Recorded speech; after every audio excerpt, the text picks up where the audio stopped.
96.9 FM. Fresh news, smart talk, all day.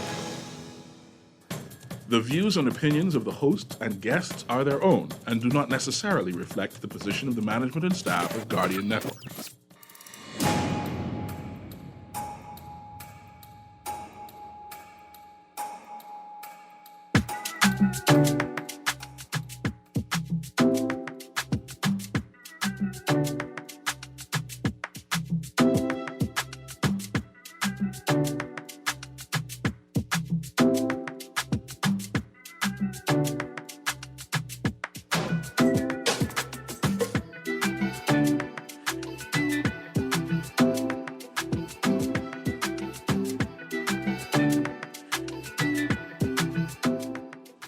Good yawning this morning, and welcome back to Guardian Radio 96.9 FM, your station for fresh news, smart talk all day.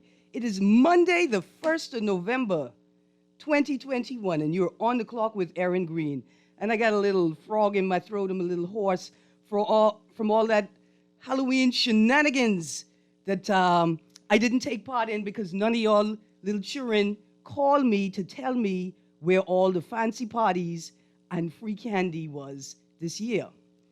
Nonetheless, I hope that y'all took advantage of everything that you found, and I hope that communities found safe ways to help continue the tradition of making little children and not so little children smile this Halloween weekend. I also see that the Geek Out had a cosplay activity this weekend. I say that sounded like that was fun. Of course, I'm so old head now. I don't take my old bones out the house much, but I hope that those that participated had a great time. And I just want to say, man, y'all do a better job at marketing. There's a lot of young people in this town, and not so young people, that I know would have loved to have taken part in an activity like that. And if you guys don't know what cosplay is, that's when you dress up like a popular culture character, usually from comics or anime or animation. But it's lots and lots of fun. I had my superhero outfit this weekend, but I was unable to put it on due to the pandemic. But that is okay. I hope you guys had a great time. Now, today is a open, well, the term open line comes to mind so quickly, but I want to try and sort of steer us towards what's in the paper this morning. So I want to call it What's in the News. But tell me what you want to talk about. Let's talk about it. Our call-in numbers are 323-6232, 325-4316, or 325-4259. And our Guardian Radio text line is 422-GR96. That's 422-4796. That's powered by BTC. Standard text rates apply. I'm going to tell you a bit about what I want to talk about this morning. You could tell me the same. So, on my way into the studio this morning, I was stopped by one Mr. Arnold Rapp Wilson. Mr. Wilson listened to Friday's show where we talked about the infamous ghost story on Collins Avenue. I want to thank the callers and texters for sharing with us. I want to extend that show to this Friday. So tomorrow I'm going to give out a telephone number that you can WhatsApp or text and share your ghost stories. You could share your perspective or how you remember what happened long time ago on Collins Avenue. But Mr. Wilson brought me newspaper articles about that house and that incident. And like the young people say, he stood my head right up. And so if he is available on Friday, we're going to read through the archives of Mr. Arnold Rapp Wilson to get a better sense of whether there is really ghosts on Collins Avenue. Some text here. It says, great show as usual. Hoarse voice and sinus problems don't exist anymore. Every problem is COVID. That's something else, eh? That's what big distractions do. They cause you to sort of lose focus on the other real parts of your life as well. And so the test for us, the test for humanity, right, is that we can focus on these multiple things at the same time. COVID should not cause us to lose a sense of our humanity, our obligation to others. Because for some of us, it's like COVID come and we no longer have to consider the consequences of our actions on others. Another text here said, "Morning, Miss Greene, the farmer number man, please." I got you. Thank you for that reminder. I can call it in the break. Text says, "Erin, 100% right. I didn't find out about the Geek Out event until last night. I was so mad. Tell the story of the..." I don't even know that. I can't pronounce that word. I could tell you the story of the Chickchani and the story of Monkey Tamarin, but not that great. I think that's an anime legend. Yeah, I can't. But text me back and tell me, and I'll share it with the audience. So, here's some more really, really great news in the paper this morning. I want to say congratulations to Sia Wright. She has claimed, the headline in The Guardian says, "Sia Wright claims New Providence 29th Senior Young Chef Competition." So Sia has won the New Providence portion of the 29th Annual Senior Young Chef Competition. Now, I know Sia Wright, and I know her family, and so, I want to send out a special congratulations. But on behalf of all the vegans and vegetarians in this town, we want to say, bam, bam, bam, way to go. Thank you for highlighting the beauty of vegan and vegetarian dishes in this country.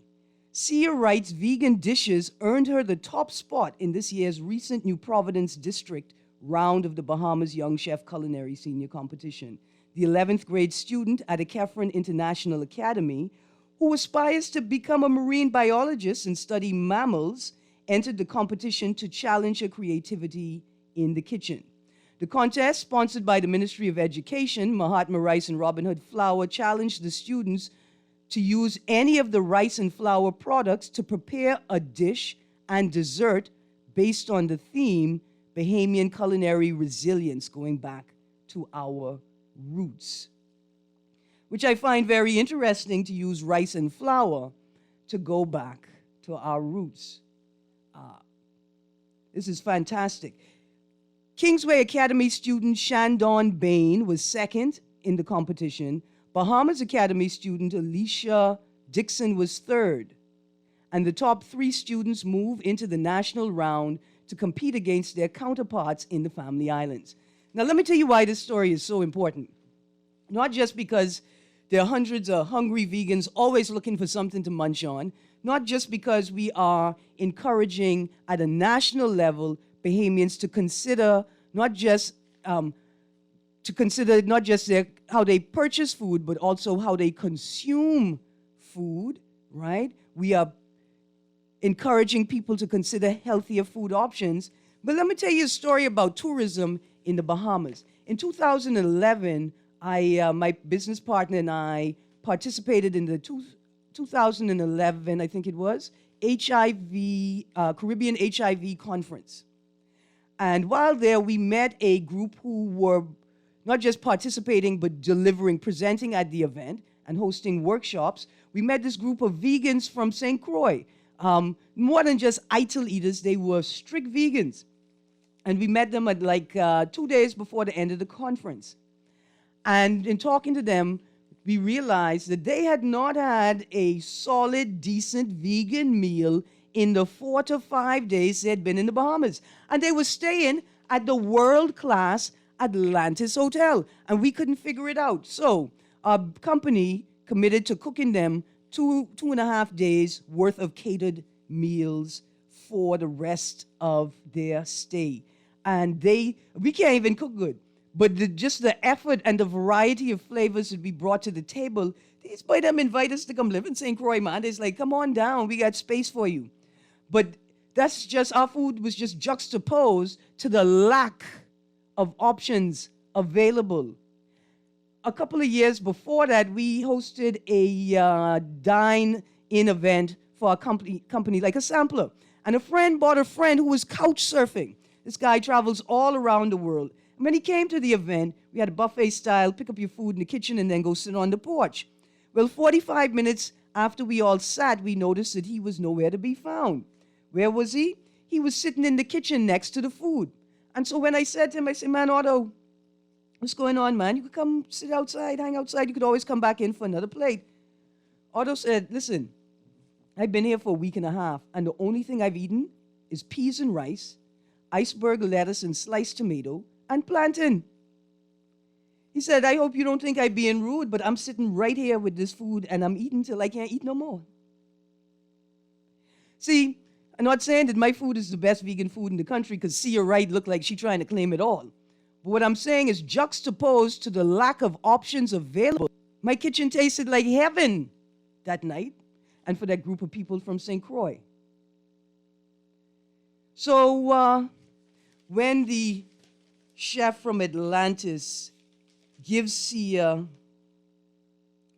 this amazing compliment, he says, in fact, Chef Raquel Turnquest, education officer, congratulated the students for representing themselves, their families, and consumer science education departments. I'm just going to read this quick quote here.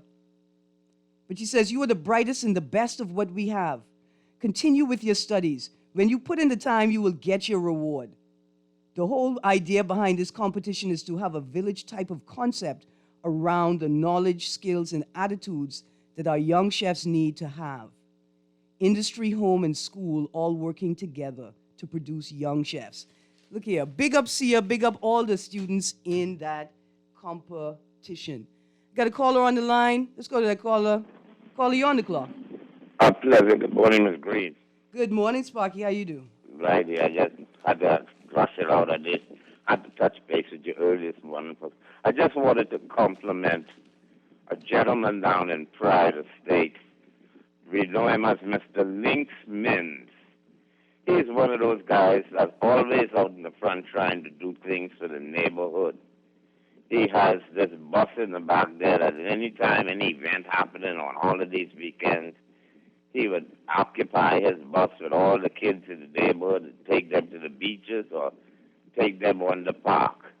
I must say congratulations to him and all the parents of Pride Estate number 1 and 2 for taking time out for the kids this Saturday evening on our park to pick them up who wasn't there. And for my was told, I was invited. I didn't get to go out there. I wasn't feeling well. You're supposed to collect candy for the two of us. And the parents, the mothers and fathers of Pride Estate took time out to bless the children of the area with their Halloween treat on Pride Estate number 1's park. I would like to say a big shout out to Lynx Men's, lives right behind Sparky, and to all the Protestants and the Protestants for doing what they did for the kids of Pride Estate. Good job, guys. I heard it was a great event. Thank you, Have Sparky. a good day. Oh, Halloween. yes, yeah, man. Thank you, Sparky. And also, look out, Sparky. I'm gonna connect you with Mr. Rap Arnold Wilson so you could make some contributions to his archive. Look out for that message from me today. And thank you, Mr. Link Mins and the residents of Pride Estates number 1 for making sure the little children could have some fun this Halloween. Got a text here that says, Kuchisaki Ono is a ghost story legend from Asia, specifically in Japan, although she has been reported outside of Asia. That's the character that the person who wanted to go to the Geek Out was telling me about. And another text says, we need y'all to post up some vegan dishes. Been trying to eat healthier, but not much you could do without meat and low-carb content. Dear Texter, you could do everything without meat and low-carb content. Do you know that people all over the world are clamoring for fresh coconuts because you could make bacon by smoking coconuts? Listen, did you know that you could make the best conkless conch salad in the Bahamas with the sea moss that conch eat? You in the right place, cousin. Great show as usual, Miss Greene. Climate change is a serious topic worldwide. How come in the Bahamas no media outlets talking about it? I know it ain't a popular topic like politics, but if the world ends because of the climate control, will we still try talk politics? Man, listen, climate change is big talk. You're absolutely right. Climate change and planetary shift, also an important topic. We need to sort of juxtapose them next to each other. Both are equally important. But don't go anywhere. I can continue talking about that. I got a caller on the line. Caller, you're on the clock. Good morning, Erin Greene. Good morning. How are you? I guess I'm okay. I got a bone to pick with you, Okay, what happened? When you cutting them blood rituals. What blood? Look here. Huh? Well, listen, if the children did bring the candy, we would have do it, but ain't no children bring the candy. Yeah, more than trick or treat, though. Money or eat. Hey, what am I talking about, Erin? Yeah. While the boyfriends and them got the people here and nails and all the other accessories so that they could have intercourse and all that, right? Mm-hmm. The public got to pay for sanitary pad and thing, man. Oh, no. Okay. Why we got to? Why the public must be? I mean, what about everybody instead of just the sanitary products for women? How about everybody? Okay. Because other than that, it's feminism. It's like you feel like it's okay. What about the men, like men and boys ain't nothing? Okay, man. let's talk about it. Just quickly, briefly, let's talk about it. First of all, did you know that condoms are available for free across the island? Mm-hmm. Male condoms are available for free across the island. Mm-hmm. And females are the people there. Yeah, basically. The supply for female condoms is I don't think exponential is the right word, but considerably lower. Like access, the supply is considerably lower. But it's a Christian hold nation, on, though. the cost is considerably higher. For the female.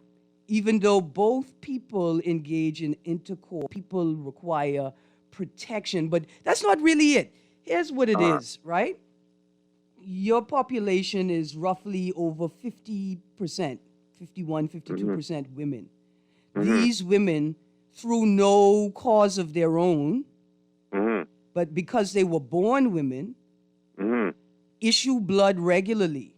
I wonder how you can stay alive. Well, if a man Look, bleeds as much as a woman, a man will be dead. Probably, right? I mean, they tough, you know.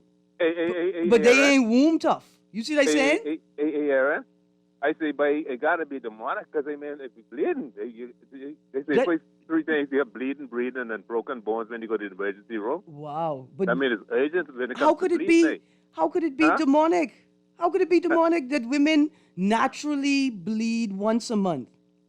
Well, what seems unnatural to me is that women would be forced to pay not just a price, because we could understand paying how much it cost. But that people $400 a pop. Hold on, but that people would want to make a profit over a solution to one of the most basic issues that over 50% of your population have to deal with. Hey, Aaron. Now, hold on. Aaron. I with you, you know. I with you. Yeah. I prepared to bleed on everything. Yeah. If you cool with that, hold on. If you cool with that, I am prepared to not ask you to pay a cent. Yeah, man, because, how could, it's like this, Aaron, I tell you no lie, right? Come on, man. All of us, we are born of who we are, right? Mm-hmm. And it's the responsibility of all of us, people ourselves, man, okay? Come on, man. So you tell me, hold on, pause. You tell me. Not because women break through the glass. Hold on, no. We haven't broken through the glass ceiling, but we haven't. Man, Aaron, stop. Sometimes it looks like we've broken through it, but really pause. Sometimes it looks like we've broken through it, but really what it is that a woman has moved. Like somebody's throwing a blow, and we moved. And it's an optical illusion. And it's the blow that broke the glass. But pause. Because you've come here to express something, but you won't let me respond to you. And I'm really interested in this conversation. but only if it's a conversation. I'm willing to. Right. But you gotta hear me out.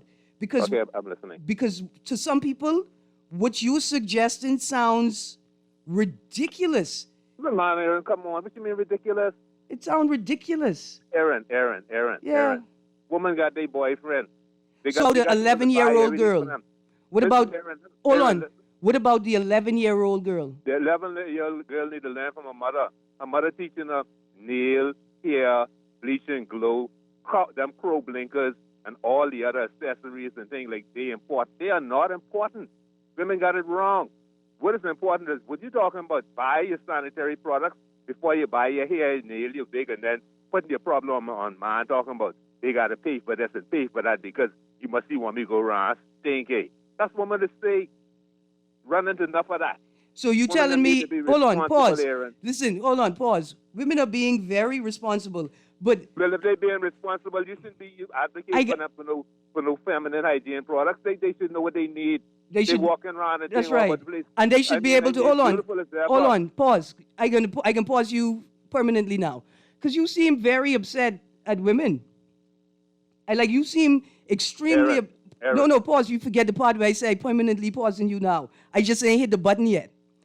I pausing you in the conversation because for me, I'm trying to figure out where you coming from. I don't want to assume.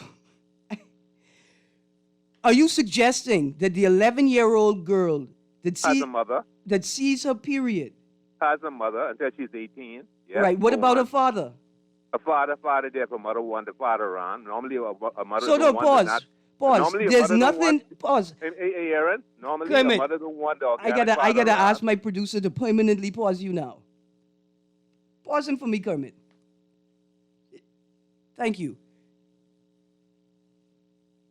I'm stunned by this reasoning, but here's where I really got stunned, because it's almost as if you don't want to mention the father in this situation. See, it would be okay for us to entertain this if you were suggesting that the parents of the child have a responsibility to ensure that the child has the feminine hygiene products that they need. I thought you were going there, but that's not where you went. And I wanted us to have a conversation because I didn't want anybody to suggest that I was putting words in your mouth, right? But this is what I'm getting from you. You seem to be very angry at women who would suggest that other women need things. I don't have a problem with paying the cost. What I want to know is, why does there have to be a profit made on a product that women need? It's not like makeup, although society will very clearly tell you that the women that we deem to be ugly or unacceptable according to our beauty standards need makeup to be able to make it in this world. So let's not, be intellectually dishonest here or disingenuous by suggesting that women don't need it when society clearly tells them they need it. But that's different from feminine hygiene protection. What of the 9-year-old girl, the 10-year-old girl, who comes into menstruation early, whose parents can barely afford to put food on the table or to pay rent, or they already don't have running water in their home because they're paying electricity and insurance and mortgage fees or rent? This is a weird attitude that we have towards women. But when I say we, I don't think it's really we. I think it's something that you're going through, cuz. Because if a mother has a responsibility in this way for her child, then so does a father. And there's nothing that the mother can do to remove that responsibility from the father. Nothing. Anyway, we got more callers on the line, and we got more texts as well. Kermit, let's go to one of those callers. Caller, you're on the clock. Good morning, caller. You there? Good morning, Erin. Good morning. How you doing? I'm fine. It's so refreshing. I think my friend wanted to overdo it with women. Yeah. But I want to talk about greenhouse, man. Greenhouse. I don't talk about my country. I don't know if you watched the Greenhouse conference and all of that with the Guardian. Oh, you mean the 24. environmental conference? Yeah, environmental conference. COP26? Yes. Do you think they serious? Because do you think now? Well, I know you've been following it. Australia gave 50 years before they cut. China gave so many years before they cut their coal and what have you. You know. Yeah. So you think they're serious? They look very, very serious on the surface. 50. Yeah, exactly. They look very serious on the surface, but I'm not sure if they're serious is not the right question. I think the right question is, are the strategies they're engaging viable? Are they really viable? Can they achieve them? No, because they don't want to talk about their nuclear weapons. They don't want to talk about their nuclear plan. They don't want to talk about none of that. I don't like the idea that they're sort of shifting the responsibility for fixing the planet on individual people, right? It's like, let's look at the local context right now, right? We are in the midst of this pandemic. The doctors are saying we're not out of the third wave yet, right? We have not reached 50% of our population vaccinated, and other jurisdictions already talking about booster shots, and we still trying to access vaccines to hit our face mark, right? Right. We go in. Hold on. We going into the new year. Prices, the cost of gas is going up drastically, right? And people are going to start telling you that you got to learn how to to manage your budget and to cut costs at an individual personal level, right? So the cost of gas is going up. You got to learn how to park your car or how to catch a ride with friends. But I don't see the state ensuring that a safe, effective, and reasonably priced public transportation system will be in place when people either are forced to put down their cars or make an environmentally conscious decision to put down their cars. And I want to move quickly, Erin, to get part of it. Because our Prime Minister said that small states need money. The big states, because what's happening with the small state like us, is coming from the big state. What is it? What is it in it for us? I mean, how can a small state, a big state, these companies or chemicals and things like that help the small state? What do you mean? How can they help us? Would Erin Greene like to see these big states give to small states like us? Well, okay, so in the instance of the Bahamas, scientists are projecting that sea level rise in the next 100 years will obliterate the vast majority of the space that we live on, right? If this is true, here's what I want to see. I want to see developed states make a $1 trillion fund for small island developing states, and here's what needs to come out of it. We need money to collect and preserve our culture. We need to create a population redistribution strategy. Along with that, we need to have a cultural and historic preservation strategy. Hold on. Then on top of that, just because the islands are covered with water doesn't mean that we lose ownership of them. Then we need to figure out how we're going to protect and preserve what is here from predators, capitalist and imperialist predators. We need the Ark recovery too, because some of these greenhouse effects help cement the Ark get much stronger. But we also need some change in some policies and things, because see, we have the third largest ship registry in the world, right? Yeah, we just added two more ships to it. That sounds exciting until you begin to examine the responsibilities and obligations you take on when a ship of that size bears your flag. Also, you got to take into account the amount of damage that those ships do to your environment. And that's about to get to that. I would like to see an agreement where the cruise ship industry is responsible for cleaning our ocean. Absolutely. But look at, that's some great points that you made. I got another caller on the line. Well, I could wrap it up. We got to talk more about this, because we need, in the next 2 or 3 years, to hire trained behemoths. It's a new industry. divest, they have to go in our beaches and ocean and clean them on a regular basis. Well, listen. We got to talk about that. I imagined that the burgeoning, that's a joke. The salvage industry would have compelled that, right? Would have evoked that, a And culture. this is important for our mind growth. Yeah. You need to educate the people mind growth. But look here, Hey, hold people. on. I wrap it up. Mind growth is the thing that breaks down arrogance. And we talk more about that on another side. I'm your point today, Erin. Have a good day. Absolutely. And to my audience, to all the environmentalists out there, look here, On the Clock is a space for these discussions. I've been putting the calls out there for people to join me in the discussion. Let's talk about it. If you'd like to make a call, There you go. We have to talk about it. This is one of the more important. What's the price of land if you got to wade through it? Caller, you on the clock. Caller, you still there? I'm sorry that I lost you. Here's some more text.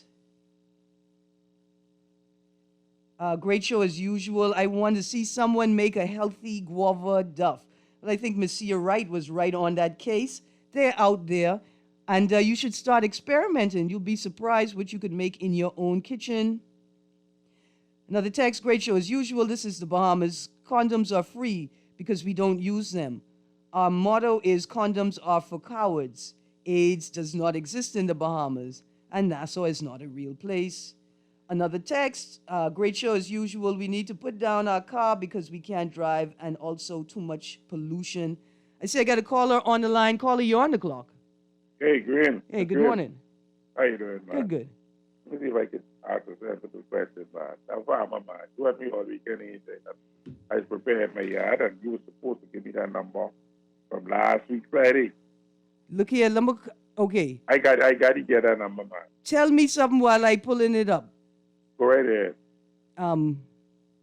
What you seeing with Juju this year? Have you seen a lot of Juju? I seen Juju come up early everywhere. Yeah. We got the 3 round, yeah.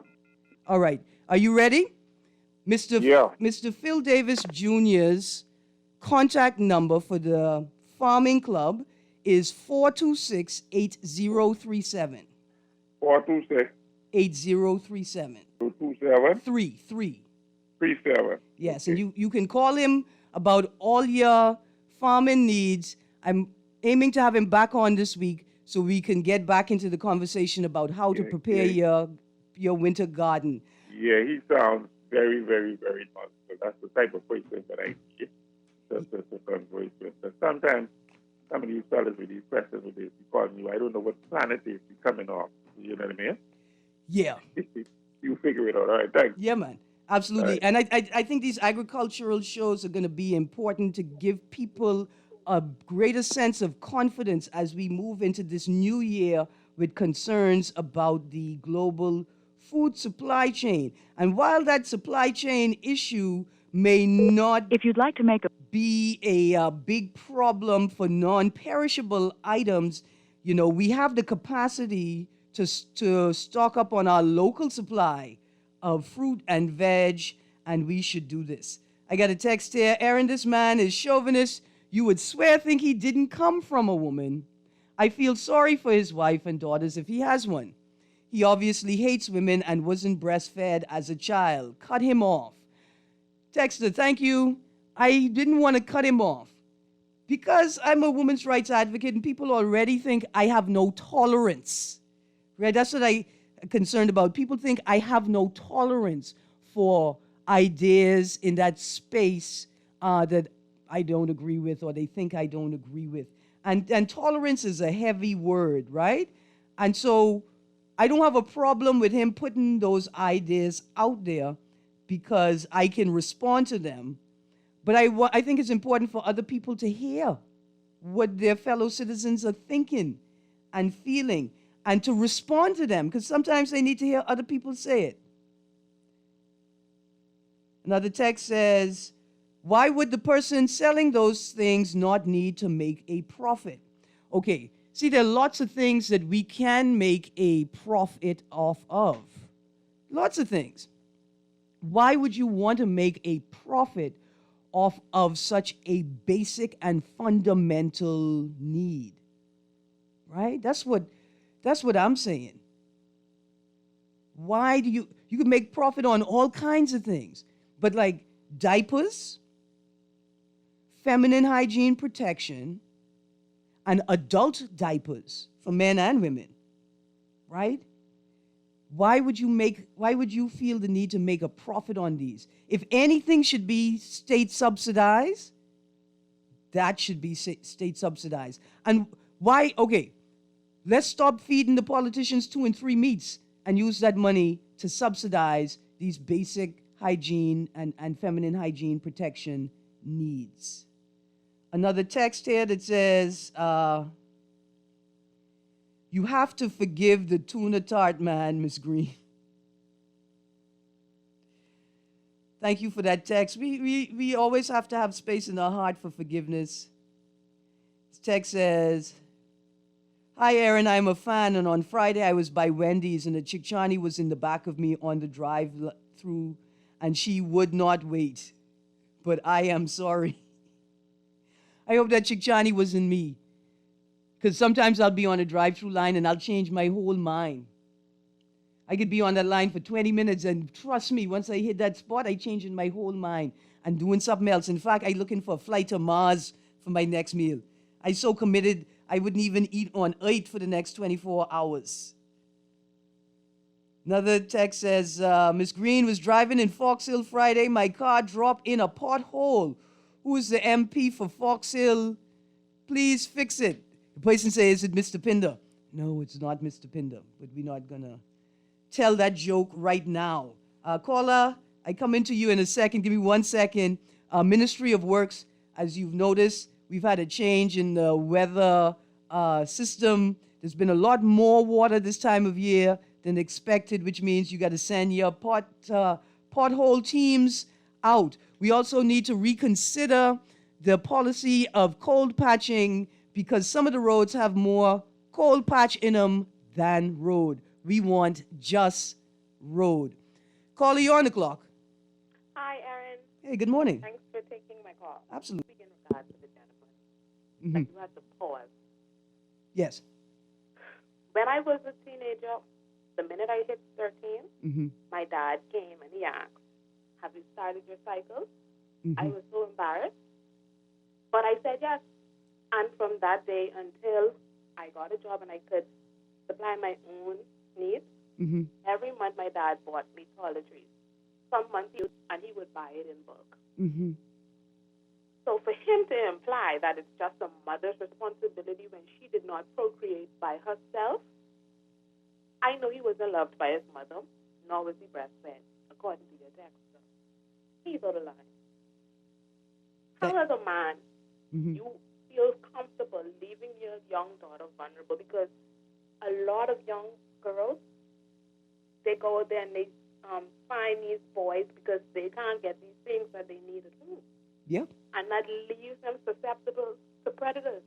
Yes. As men, when your daughters are coming into their own, that is when you are mostly needed. Mothers, we nurture them from birth to that phase, and that is when you as a man step in and you provide what you need as a man, that guidance and that extra help for them to find their way. How do they know that they're loved?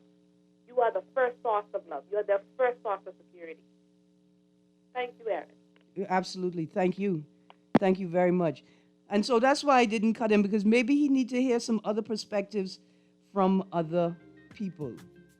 We're going to a break. When we get back, we're going to get through some more of these texts and some more of what's in the news. These guys say they're ready to end the state of emergency, but I don't see the end of COVID anywhere in sight.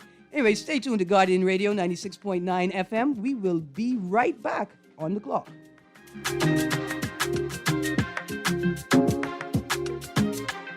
Like what you're hearing on the show? Want to support the conversation? Sponsor On the Clock today. Call Janet Lees at 302-2304. That's 302-2304. Be the solution. Sponsor On the Clock with Erin Greene, where she dissects, we discuss, and you decide. Here we go. J.S. Johnson. Insurance agents are the best. Civil service, we've been on the scene, protecting since 1919. J.S. Johnson Insurance has the test. You'll always cover me. J.S. Johnson Insurance, peace of mind.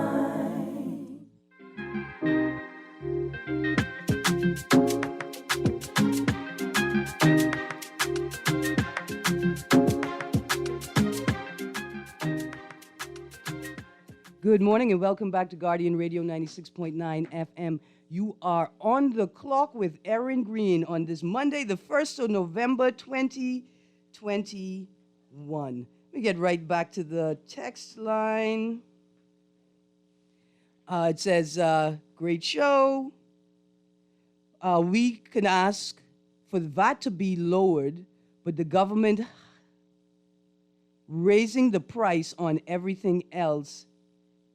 Is it too late to tell the government to leave VAT the way it is?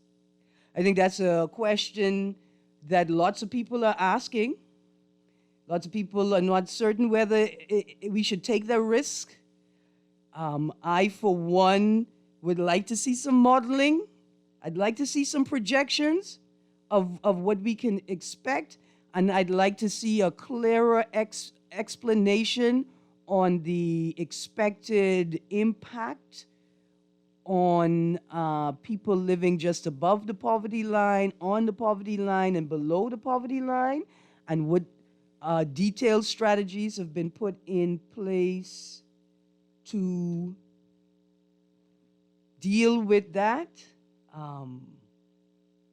Yeah, there's a lot to be considered. And then the question of how long will it last?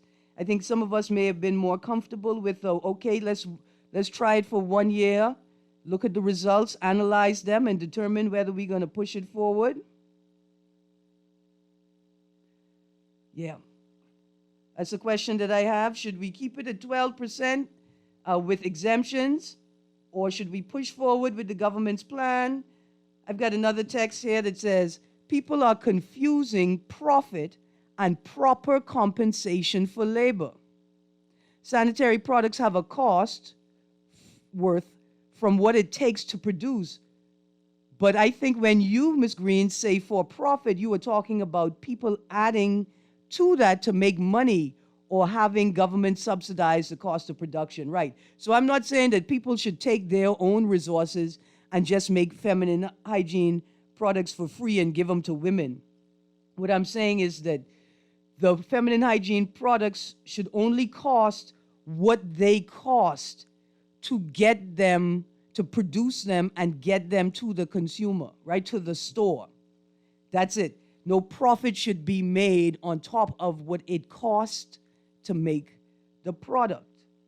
That's like charging people for life-saving health care. Like, why would you charge somebody for keeping them, for keeping them alive? Like, it just seems so capitalist and unchristian and icky. I don't know.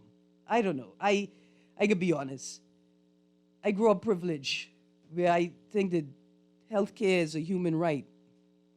And why should politicians get perks in a country that they govern and people cannot access adequate and reasonable health care? It just doesn't make sense to me. I got another text. Need to get rid of VAT and get income tax with higher tax on the higher earning persons, companies, and entities.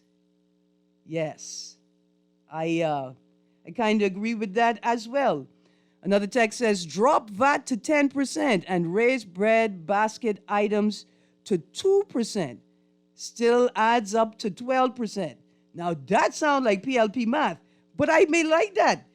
I mean, I would ask a serious accountant or economist to give us a sense of how that would break down.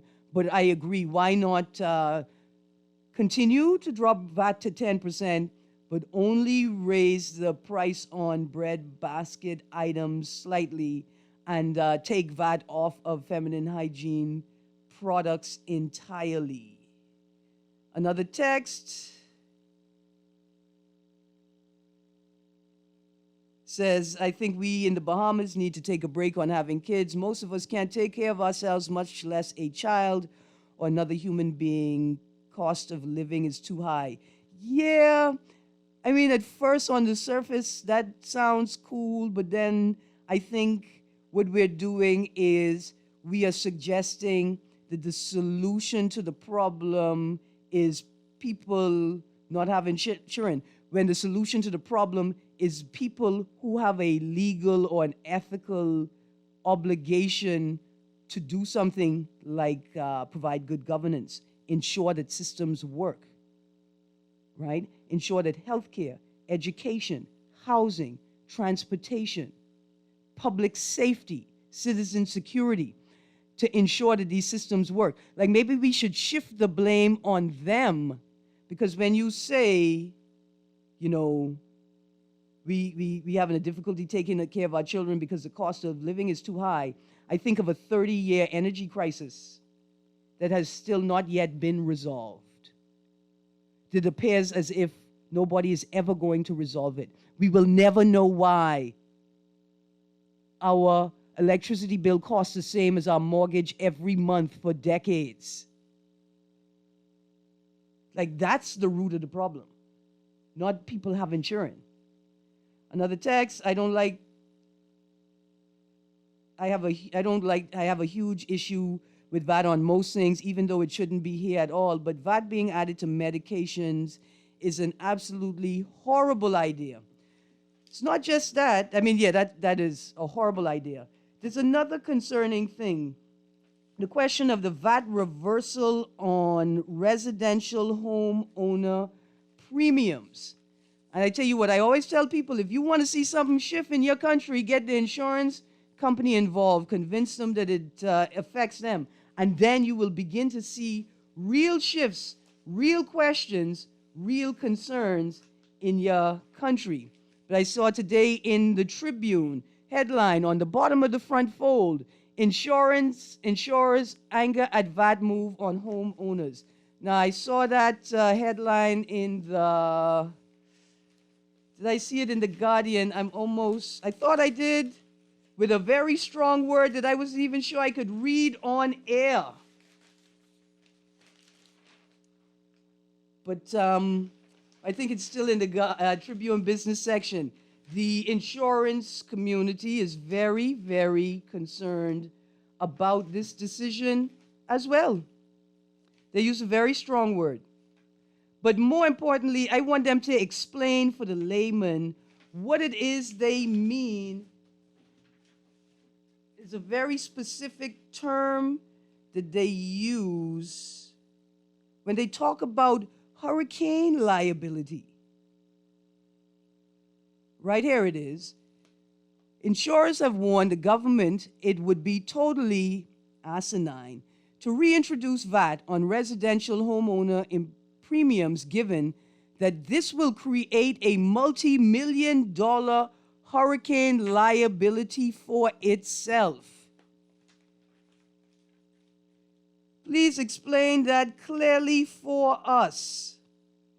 Mr. Anton Sanders from Royal Star Assurance. This isn't something that a discussion we could just leave in the hands of the industry stakeholders. This is something very, very important.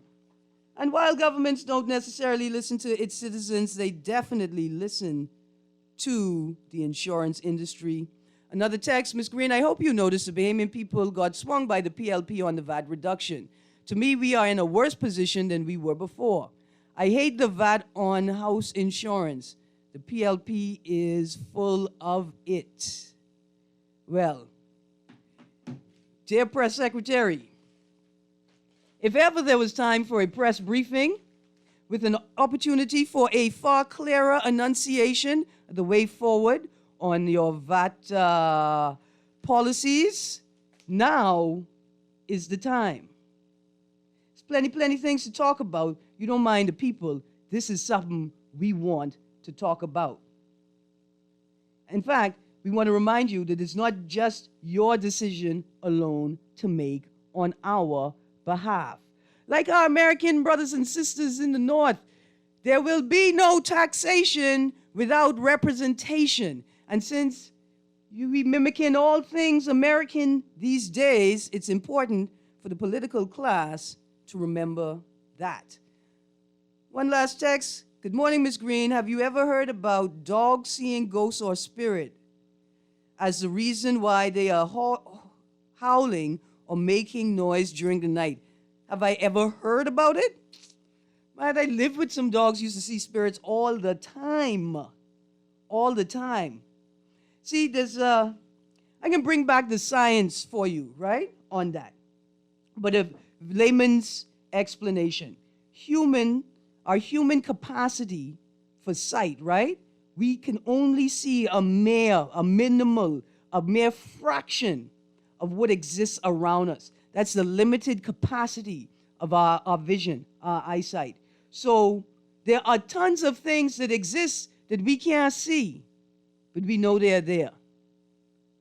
And so, of course, it's possible. The dogs could be seeing spirit in the middle of the night. Of course it could be possible. But you don't watch nothing. You got faith. You got faith, and you'll be all right. Anyway, this was a exciting and eventful discussion this morning. To my caller and his concerns about feminine hygiene protection, we're going to continue this conversation. We have to continue this conversation. It's one of the most important conversations out there. I hope you weren't offended by some of the responses from callers and texters. It's a very strong position you put out there. It's very strong. But I do hope you continue to call in, and I do hope you have a great day. Same to the entire audience. Thank you for joining me today. Hope you had a great weekend. Stay tuned to Guardian Radio 96.9 FM. Levon Miller and Unleashed is up next.